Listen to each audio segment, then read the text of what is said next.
जय श्री राम। प्रिय भक्तों, इस संगीत के सुनने मात्र से आपकी दिव्य दृष्टि खुल जाएगी। अब आप ये सोच रहे होंगे कि आखिर ऐसा कौन सा संगीत है जिसे केवल सुनने से दिव्य दृष्टि खुल जाती है। दिव्य दृष्टि मतलब तीसरा नेत्र। तो देखिए, संगीत जो बजाए जाते हैं उस संगीत से तो कदापि नहीं खुलेगी, लेकिन एक ऐसा संगीत है जो बिना बजाए ही बज रहा है और वो पूरे ब्रह्मांड का, पूरी दुनिया का सबसे सुरीला और मीठा संगीत है। और वो कहाँ बज रहा है? वो हमारे अंदर बज रहा है। उसी को नाद ब्रह्म कहा जाता है, उसी को अनहद नाद कहा जाता है और उसी को परमात्मा की आवाज कहा जाता है, उसी को इनर साउंड कहा जाता है। जब हम ऐसे वीडियो बनाते हैं तो कई कमेंट आते हैं कि आपने संगीत तो बताया ही नहीं कौन सा है।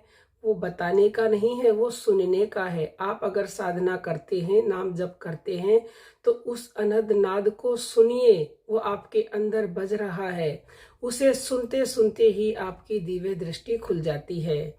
सुनने का तरीका क्या है? वैसे तो संतों ने कहा है कि जब आधी रात बीत जाए, यानी कि रात के 12 बजे अपने दोनों कान बंद करके एकांत स्थान में उसे ज्यादा से ज्यादा सुनने का अभ्यास करेंगे तो आपका मन एकाग्र हो जाएगा और मन की तल्लीनता बढ़ जाएगी और आपको वो इस प्रकार सुनाई देगा कि आप उसे एक पल के लिए भी हटना नहीं चाहोगे, क्योंकि उसमें आनंद ही इतना आता है। तो देखिए, जब ध्यान लगाकर अनहद नाद को श्रवण किया जाता है तो बंसी, वीणा, शंख, घड़ियाल, मृदंग और बादल की गर्जना जैसी ध्वनि अपने अंदर सुनाई पड़ती है। ये 10 प्रकार की ध्वनियां होती हैं।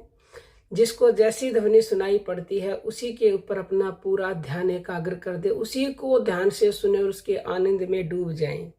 उस नाद के श्रवण करने से सारे कर्मों के मैल धुल जाते हैं, सारे पाप मिट जाते हैं। उस नाद में मन लगाने से अमृत की प्राप्ति होती है, परमात्मा के सुंदर स्वरूप का दर्शन और साक्षात्कार होता है। और क्या चाहिए साधको?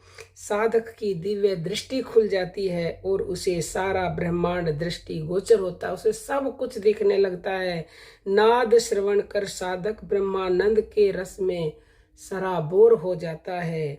अनाहत नाद के रहस्य को सदगुरु की शरणागत होकर अवश्य ही आपको जानना चाहिए। अगर आपने गुरु धारण कर रखे हैं तो सदगुरु कृपा से जब साधक को नाद साधना का बोध प्राप्त हो जाता है तो वह साधना का स्नेह स्नेह अभ्यास कर सर्वथा मुक्त हो जाता है।